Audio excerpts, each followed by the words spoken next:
সেটা তো নিয়ে নিছি, তার মানে এটা সরাতে হবে, তাই না? সরাতে হবে। আচ্ছা ঠিক আছে, তাহলে এখানে 2 সাইন কমন নেওয়ার পরে এই ঘটনাগুলো ঘটে নর্মালি। যদি সরাতে না পারি তাহলে দুটাকে কস বানায় যোগ করে দেব, অথবা দুটাকে সাইন বানায় যোগ করে দেব।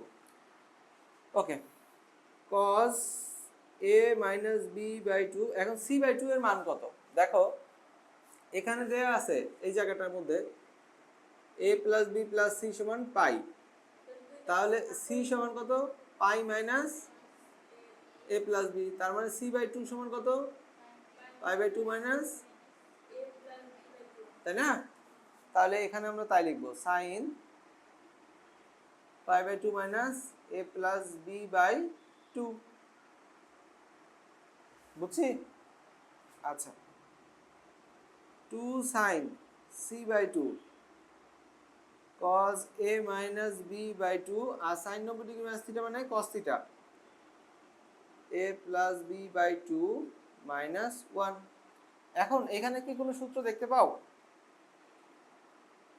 তোমরা যদি cos c plus cos g করো অঙ্ক হয়ে যাবে, কিন্তু তার থেকে সহজ উপায় আছে। এদিকে দেখো, এইভাবে যদি আমরা ভাগ করে দেই তাহলে একটা সূত্র তৈরি হয় ডাইরেক্ট। কি সূত্র? cos a plus b plus cos a minus b। সূত্র কি হয়?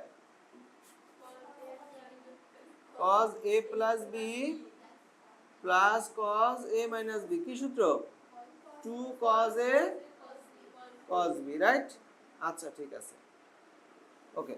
তাহলে যেখানে cos a এটা, b এটা,